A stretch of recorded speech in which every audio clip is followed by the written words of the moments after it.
저게요. 근데 제가 왜 방산만이 아니에요. 저게 이미 삼성전자에서 칩에서 저일이 일어났고, 휴대폰에서 저일이 일어났고, 가전에서 저일이 일어났고, 조선에서 일어났고, 각 분야에서 일어났고, 한류에서 일어났고, 문화 콘텐츠, 소프트 파워에서 이제 방산이 저 엘리트 그룹에 들어간 거예요.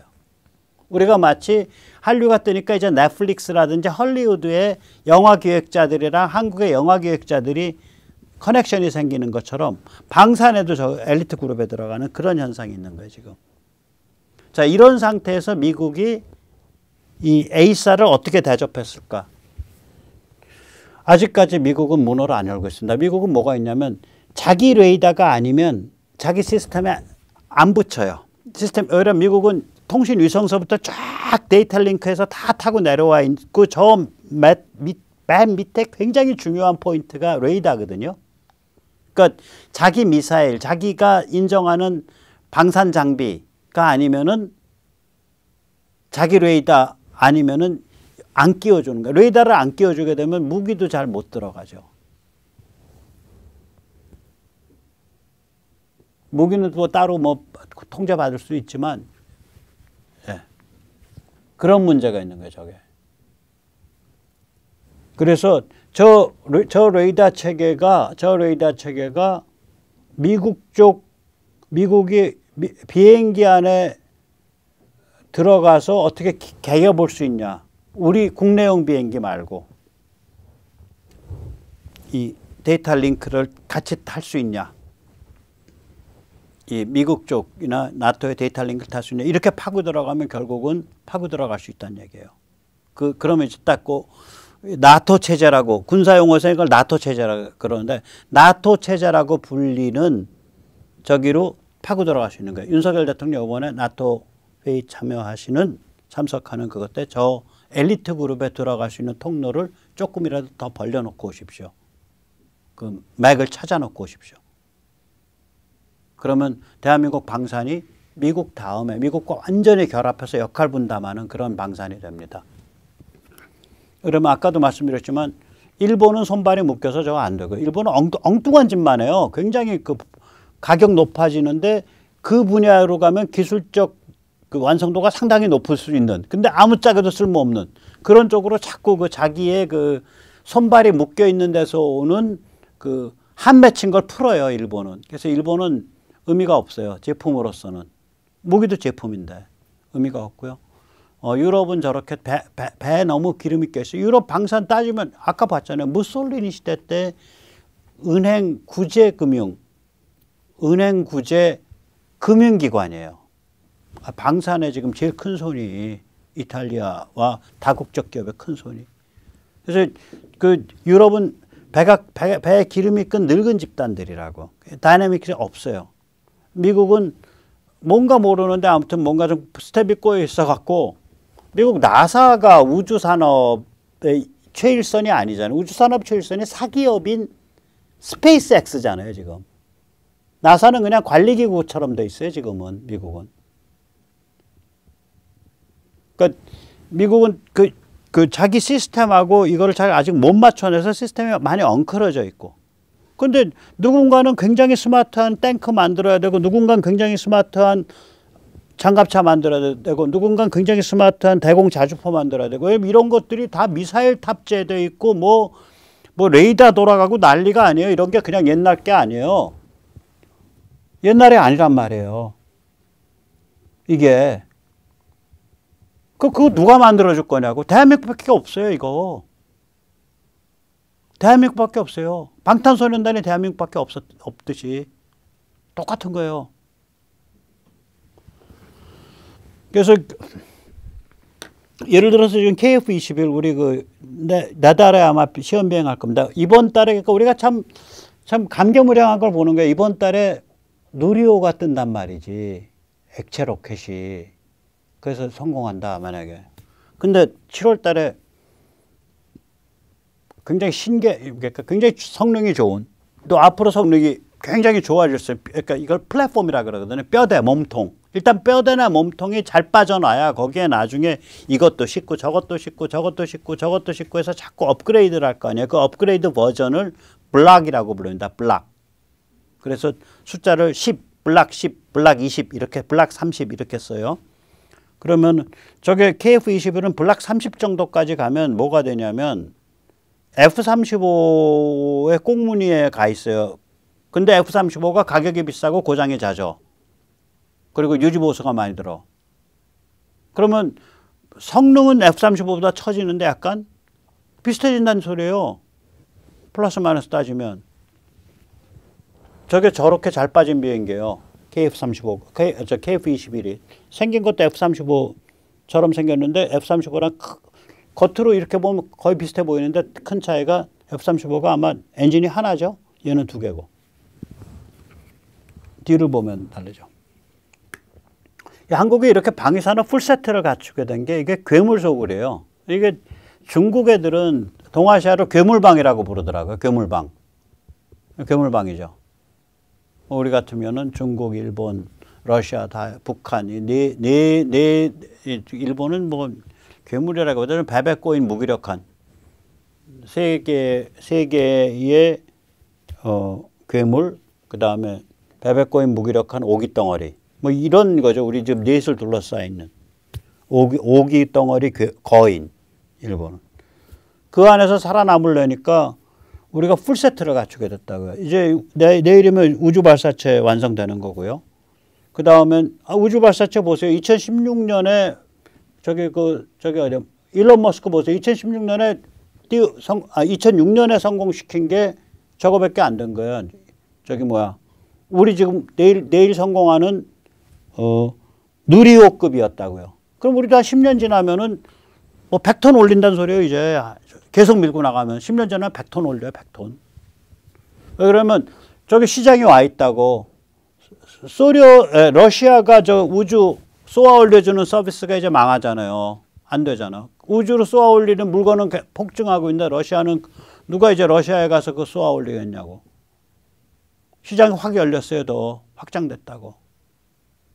그러면 이제 우리 끼어들어서 쏘아 올리는 서비스 하면 돼요. 그러면 저건 우주 발사는 상용 비즈니스거든. 그 쏘아 올리는 와중에 위성 잔뜩 뿌려놓는 거예요. 군사위성.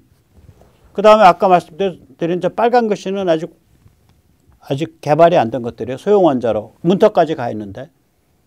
그리고 위성들 뿌려주면 우리 데이터 링크 확보하게 되죠. 위성을 중심으로 해서 쫙 연결되는 거. 무기까지. 그걸 데이터 링크라 그래요. 그 다음에 이제 우리가 비행기인데 고동훈련기 우리 대박 쳤죠. T-50. 스마트 경공격기 FA-50 대박 쳤죠. 거기다가 사람들 소문은 어떻게 도냐. 야, 한국에 에이사 레이더 기막힌 거 개발했대. FA-50에도 그거 허접한 경공격기에도 한국에 에이사 달아줄 줄 몰라. 줄 서 있어요. 지금 FA-50 앞에. 뭐 폴란드가 48대 산다는 거 아니에요. 그런 식으로 줄 서 있다고요. 그리고 이번에 KF-21 저게 4.5세대 전투기라고 부르는데 이제 5세대가 F-35면 이제 5세대죠. 저 F-35보다 떨어지는데 워낙 뼈대가 잘 빠져 있는 데다가 우리가 미사일이라든지 저런 거를 풀세트를 갖고 있다 보니까 처음에 비행기 만들 때부터 저런 것들 어떻게 장착할까를 빠삭하게 아는 상태에서 뼈대를 뽑은 거예요. 그 플랫폼이라고 불렀는데. 그래서 저 뼈대가 워낙 좋아요.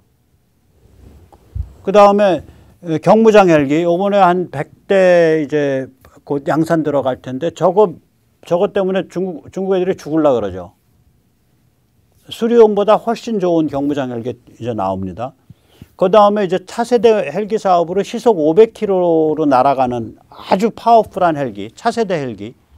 저게 뭐더라? 저기 내가 까먹었는데 미국의 뭐 디파이언트인가 뭔가 하는 프로젝트 있어요. 그거랑 같아요, 성격이. 차세대 헬기. 그 다음에 수송기 지금 개발 들어간다는 거거든요. 수송기는 저게 비즈니스가 된다고 하는 거예요. 만들긴 쉬운데, 쉽다 그래요, 훨씬 수송기는. 만들기 쉬운데 저게, 그리고 비행기 값도 마진은 작은데 워낙 덩치가 있어갖고 팔아놓고 나서 AS에서 짭짤하게 남는다는 거예요. 수송기가. 그래서 수송기는 좀 비즈니스로 하는 것 같고. 드론. 우리 드론 잘 만들 수 있죠. 뭐 전자 이런 데 강하니까. 드론이 결국 전자 제어하고 뭐 무기 다는 거 하고 전자 제어랑 무기 다는 거죠. 드론이라는 게. 그 다음에 정찰. 근데 저게 정찰이 우리가 정찰 그 소자들 뭐 정찰 저 모듈들이 세계 최고 수준에 가 있어요. 아까 A사 같은 게 그냥 나온 게 아니라고요. 다 칩인데 다 소자고. 그러니까 우리 굉장히 강하거든요. 그 다음에 탄도미사일. 지상 발사대에서 쏘는 거.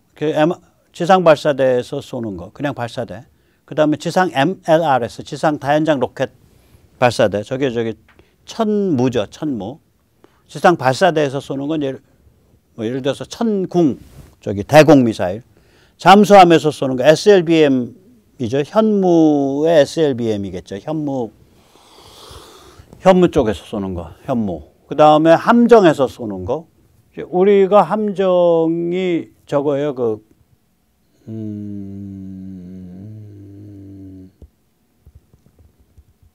제가 지금 틀리지 않았으면 우리가 요새 만들고 있는 함정들이 수직 발사관이 갑판에 쫙 깔려 있는데 그 발사통이 큰 통이 수직 발사 함이 수직 발사 함 하나에 함이 커요. 그래서 큰 탄도미사일도 들어갈 수 있고 그 다음에 함 속에 다시 이렇게 틀을 짜서 집어넣으면 작은 건 여러 발 들어가요. 예를 들어 현무 3 쪽이 경이 작은 순항 미사일들이거든요. 현무 3가 아마 한 통에 한 6발씩 들어갈걸요. 그러면 한 함에 6발인데 제가 정확한 숫자 모르겠어요.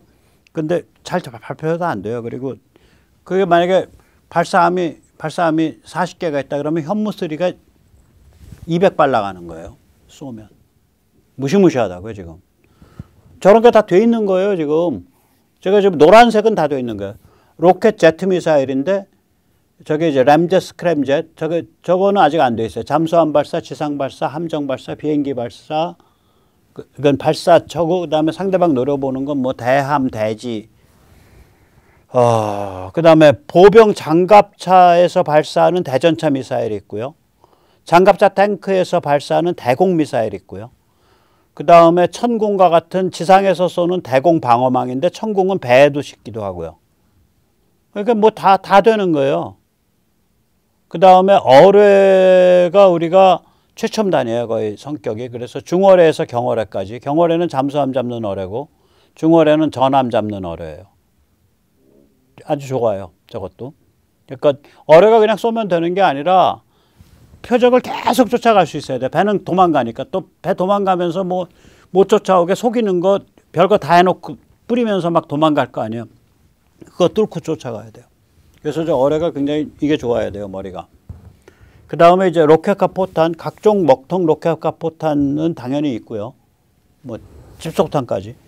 활강 유도 폭탄 저거 개발 중인데 저거 빨간색으로 해야 될 걸 제가 노란색입니다. 그 다음에 발사 방식이 완전히 제너레이션이 다른 포를 지금 개발하고 있죠. 전열 화학포. 저것도 빨간색으로 해야죠. 예. 잠깐 해놓고 할게요. 착각될 수 있으니까. 그 다음에 이제 기계화죠. 육군 기계화. 저게 뭐 탱크, 자주포, 장갑차, 자주대공포. 저거 전 세계 최고입니다.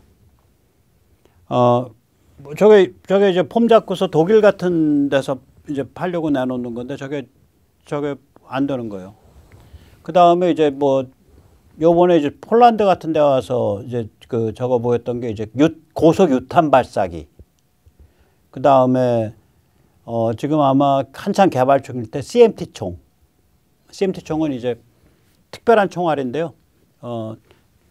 기관총인데 좀 묵직한 기관총이에요. 근데 이제 총알이 약실에 들어가서 쏘여지는 게 아니라 약실은 가만히 있고 총알이 타고 넘어가잖아요. 총들이.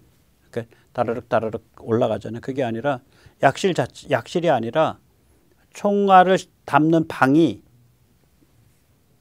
이렇게 움직였다, 이렇게 움직였다, 이렇게 움직여, 이렇게 움직여요. 이게. 그러니까 총알의 구조가 좀 달라요. 총알의 구조가. 그러니까 작약 안에 추진 화약 안에 총알 탄두가 들어있는 거예요. 엽총탄 비슷하게 생겨서. 굉장히 파워풀해집니다. 탄이. 그런 것들도 다 개발 중이거나 그래요. 그러니까 개인 장비도 굉장히 많이. 유탄 발사기가 개인 장비죠. 고속 유탄 발사기. 그러니까 뭐 한 1, 2km 바깥까지 굉장히 정확하게 수류탄을 보내주는 거니까 수류탄 성능에 해당하는 그 요만한 물체를 그걸 뭐 초당 뭐 한 제가 잘은 모르는데 초당 한 5, 60발 보낼 거예요. 그럼 맞는 쪽 입장에서 보세요. 수류탄이 갑자기 5, 60개가 떨어지는 거예요. 골로 가죠. 그냥 선멸이죠, 선멸. 그 다음에 이제 잠수함, 항모, 구축함, 기타. 이것도 계속해서 지금 업그레이드 중이고요. 그러니까 10년 안에 아까도 말씀드렸듯이 미국과 통합된 세계 최대 방위산업 초강국이 될 겁니다. 지금 이대로 가면 러시아가 퇴출, 그다음에 러시아에 의해서 러시아가 퇴출된 거에서 중국이 멀쩡하더라도 절반쯤 끌려서 퇴출인데 중국 자체도 퇴출 대상.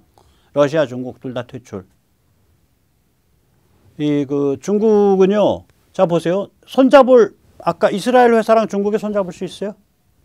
아까 그 한화가 손잡았던 레오나르도 같은 회사랑 혹은 한화가 손잡은 엘타 같은 회사랑 혹은 지금 항공우주연구원이 그 저기 뭐야 그 저기 손잡은 록히드 마틴 같은 데랑 거기 아까 FA-50 고등훈련기 할 때 손잡았거든요. 손잡을 데가 없잖아요, 중국은. 러시아는 다 이제 그래서 중국이 손잡은 게 러시아인데 러시아는 워낙 열등 좀 2류였던 데다가 이번에 더 주저앉아서 이제 4류가 돼요. 그럼 손잡을 데가 없어. 막힌 방에 들어간 거예요, 중국의 군사기술은. 중국의 군사기술은 막힌 벽에 딱 가에 서 있는 거예요. 그냥 더 뭐 해볼 게 없어, 해볼 게. 그러면 둘은 퇴출. 일본은 원래 손발 묶여 있었어. 유럽은 독일 포함해서 거기는 배가 불러서 너무 기름기가 껴갖고 느글느글해. 이렇게 해서 그냥 헝그리 정신으로 중무장하고 결사적으로 이렇게 그 혁신적 무기를 못 만들어내. 미국은 시스템이 뭔가 앞뒤가 안 맞아서 그 혁신성하고 그 제조업을 연결을 못 시키는 상태가 돼 있어. 그러면 그걸 물건을 만들어서 딜리버리하고 서비스하는 건 한국 사람이 할 수밖에 없어요. 지금 상태가 그래요. 그래서 우리가 똑똑해져야 되고 우리가 건강해져야 돼요. 정신이. 안 그러면 진짜 대형 사고 치는 수 있습니다. 이 한국 사람들이. 그러니까 오히려 걱정이에요. 그래서 엄청난 기회고 버거운 과제고 치명적 위협이 있습니다. 가성비 좋은 자율주행 무기 풀세트를 갖추고 생산하고 지원할 수 있는 공급할 수 있는 유일한 나라예요. 그 다음에 동아시아에서 중국에 대해서 치명적 견제를 할 수 있는 유일한 나라예요. 유의미한 견제. 일본 일단 군대가 없잖아요. 대만 굉장히 무기력해져 있어요. 무력해져 있어요. 대만은. 대만이 한 20년을 자주국방을 잃어버리고 살았다고요. 그냥 중국이랑 짝짝꿍하면 잘 지낼 줄 알았어. 그래서 그 정신도 망가져 있고 무기력화돼 있어요. 그리고 거기가 뭐라 그럴까? 거기는 우리 같은 박정희 대통령이나 우남 이승만 대통령 같은 분이 없었잖아요. 그래서 은근히 저런 영역에 가면 그 부패가 많아요. 대만이. 저기는 그냥 진짜 나라 하나 생각하고 자기 그 관료 조직에 대한 충성심, 자기 조직에 대한 충성심과 나라에 대한 충성심만 알고 되게 큰 사고 안 치는 사람들이 쫙 그 기풍을 이뤄야지 저게 이어지는데 대만이 그 시스템이 안 돼 있는 거예요. 그래서 우리가 유일하다고요. 저게 중국에 대한 치명적 견제를 할 수 있는 데가. 그 다음에 한국은 코로나와 스태그플레이션 이런 데서 잘 견디기 위해서 최상급이었다는 걸 해줬고, 요번에 정치가 안정이 됐고, 정치 문화가 이제 우리가 어떻게 하냐에 따라서 급성숙할 수 있거든요. 자, 그리고 소프트 파워 급상승 커브 타고 있고. 그래서 최대 과제는 앞으로 이제 북한이 조만간에 좀 위기에 빠질 것 같은데, 저 어떻게 임종 관리해서 자유화 이행 어떻게 우리가 도울 수 있냐. 자유화 이행, 자유화로 이행되는 것. 저희가 직접적인 관리 책임 맡기가 어려울 거예요. 지정학적 국제 정세도 그렇고, 그 다음에 우리 힘도 그렇고, 뭐 북한 사람들 내부의 기질도 그렇고, 그 다음 또 최대 위험은 높은 자살률, 낮은 출산율. 초심을 잃지 않으면 되죠.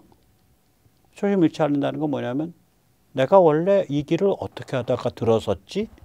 왜 들어섰지? 이거죠. 그러니까 대한민국에 대해서 그걸 따지고 올라가면 1904년 우남 이승만의 독립정신, 1919년 3.1운동 선언문에서처럼 자유로운 개인들에 의한 현대 문명 공화국이에요. 자유로운 개인들이 위한 현대공화국이라고요, 저게. 그래서 그 초심을 우리가 잃지 않아야 돼요. 우리한테 굉장히 그러니까 어떤 그 시대의 흐름이 우리한테 굉장히 큰 힘을 줬어요, 지금. 이 힘을 제대로 거기에 취해서 멸종하지 않으려면, 거기에 취해서 이상한 짓 안 하려면 우리가 초심을 잃지 않아야 돼요. 자, 그건 그렇고요. 초심을 잃지 않는다라고 생각하니까 오늘 좀 길어졌네요. 오늘 방탄소년단 생각이 납니다. 방탄소년단이 저는 방탄소년단 별로 안 좋아했어요. 너무 이렇게 만들어진, 근데 그런 솔직한 소회를 얘기를 하면서 이제 쉴 때가 됐다. 그래서 무기한 활동 중지 발표를 했더군요. 그러니까 이러한 체제 안에서 우리가 왜 노래를 부르고 우리가 어떤 그 예술가로서의 어떤 아이덴티티를 가져야 되는지에 대해서 생각할 틈도 없이 너무 소진됐다. 이제 충전 좀 해야겠다. 그런 이야기를 허심탄회하게 하면서 그래서 쉽니다. 아이돌 이 체제 아래서는 숨도 못 쉬고 소진됐습니다. 이 체제는 이게 사람을 굉장히 소진시키는 체제입니다. 이런 얘기를 허심탄회하게 했더라고요. 저는 그 방탄소년의 스스로 그런 자기의 초심을 발견했다는 거, 그리고 그 초심을 발견하는 과정, 그 소회를 그렇게 진정성 있게 드러냈다는 거. 나는 오늘 그거 보면서 울컥하더라고요. 이 나이도 많지 않은 친구들이 아이돌 체제에서 엔지니어링 된 거거든요. 상품으로서. 그래서 세계적 스타로 떠서 거기서 그 활동을 하다가 어느 순간 우리가 이제 인생을 초심에서부터 생각해야겠구나 라고 뜻이 맞아서 무기 활동 중지를 선언하는 과정을 보고 이건 대단하다. 좋은 생각이 들더라고요. 오늘 그 인터뷰가 저한테는 제일 방탄소년단의 이제까지 어떤 노래보다도 감동적이었습니다. 같이 한번 음미해 보시죠. 오늘 그 인터뷰 찾아서 음미해 보시고 내일 6월 16일 날 우리 누리호 발사 성공하기를 기원합니다. 네, 오늘 여기까지 모시겠습니다.